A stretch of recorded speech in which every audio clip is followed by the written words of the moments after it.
लड़की को कभी अंदाजा भी नहीं था कि जिस गरीब से गांव में वो 20 साल तक रही, वहां हर इंसान अपनी असली पहचान छिपाकर जी रहा था। जो बूढ़ा रोज सुअर का मांस बेचता था, वो दरअसल एक बेहद अमीर टाइकून था। बगल वाली बुजुर्ग आंटी देखने में सीधी सादी थी, लेकिन वो ऐसी मार्शल आर्ट्स मास्टर थी कि एक मुक्के से बड़ा पेड़ भी गिरा सकती थी। जो औरत हर सुबह दरवाजे पर खड़े होकर जोर जोर से चिल्लाती थी, वही देश की मशहूर सिंगिंग डीवा निकली। और जो दो बूढ़े अक्सर उससे शराब मंगवाते थे, उनमें से एक दुनिया का मशहूर डॉक्टर था, जबकि दूसरा एक रहस्यमयी ताओवादी गुरु था। इन्हीं लोगों के बीच रहते रहते लड़की ने अनजाने में उनकी कई खास हुनर सीख लिए थे। एक दिन अचानक उसके असली माँ बाप उसे लेने गांव आ पहुंचे। वो उसे अपने साथ शहर की आलीशान हवेली में ले गए। घर पहुंचते ही गोद ली हुई बहन ने मीठा बनने का नाटक किया और उसे एक बहुत महंगा ब्रेसलेट पहनाया। अगले ही पल उसने जानबूझकर ब्रेसलेट जमीन पर गिरा दिया और इल्जाम लड़की पर लगा दिया कि उसी ने उसे तोड़ दिया है। लड़की तुरंत उसकी चाल समझ गई। उसे पता चल गया कि गोद ली हुई बहन सिर्फ माँ बाप का प्यार अपने पास रखना चाहती है। इस बार लड़की चुप नहीं रही। उसने सीधा उसे पकड़कर सीढ़ियों से नीचे धक्का दे दिया। ये देखकर उसके पिता गुस्से से आग बबूला हो गए। उन्होंने बिना कुछ सुने लड़की को डांटना शुरू कर दिया और कहा कि घर में आते ही उसने अपनी बहन पर हमला कर दिया। बड़ा भाई भी चिल्लाया कि उसे तुरंत वापस गांव भेज देना चाहिए। यहाँ तक कि उसकी माँ ने भी ठंडे लहजे में कह दिया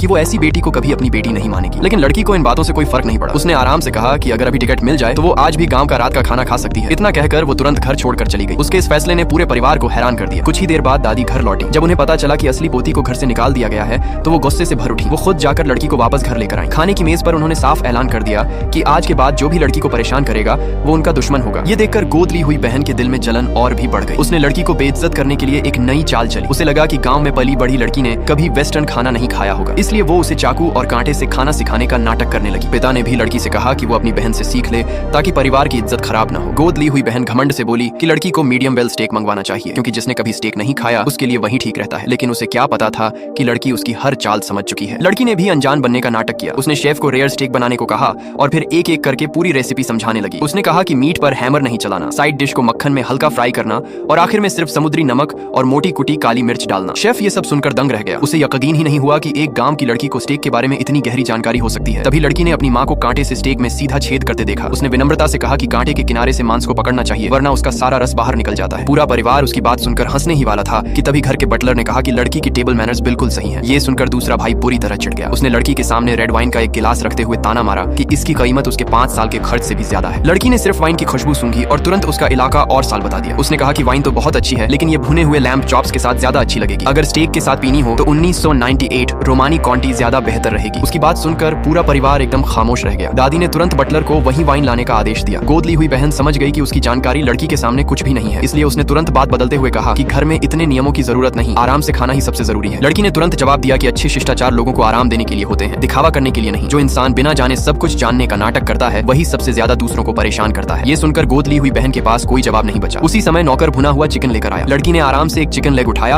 और खाने लगी। गोद ली हुई बहन ने फिर मौका देखकर ताना मारा कि उसका ऐसा खाना बड़े भाई को परेशान करेगा, जो एनोरेक्सिया की वजह से ठीक से खा भी नहीं पाता। लड़की ने गांव का अपना खास मसाला निकाला और बड़े भाई से कहा कि इसे चिकन पर डालकर एक बार छक्कर देखे। हैरानी की बात यह हुई कि बड़े भाई की भूख अचानक लौट आई और उसने पहली बार दिल खोलकर खाना शुरू कर दिया। पूरा परिवार ये देखकर फिर से हैरान रह गया। दादी अब लड़की से और भी ज्यादा खुश हो गई। लड़की ने मुस्कुराकर कहा कि आज के बाद घर में खाने के समय इतना ज्यादा दिखावा करने की जरूरत नहीं है। लेकिन दूसरा भाई तुरंत भड़क गया। उसने कहा कि एक गांव की लड़की को शिष्टाचार का क्या पता, उसकी वजह से पूरा परिवार समाज में हंसी का पात्र बन जाएगा। इस बार लड़की ने उससे बहस करना छोड़ दिया। उसका सब्र पूरी तरह खत्म हो चुका था। अगले ही पल उसने सीधा एक उड़ता हुआ चाकू दूसरे भाई की तरफ फेंक दिया। इस ड्रामे के सारे पार्ट्स हमारे अकाउंट पर अवेलेबल हैं, जाकर देख लीजिए। और नए आने वाले पार्ट्स सबसे पहले देखने के लिए अभी फॉलो कर लीजिए, वरना अगला पार्ट मिस हो जाएगा।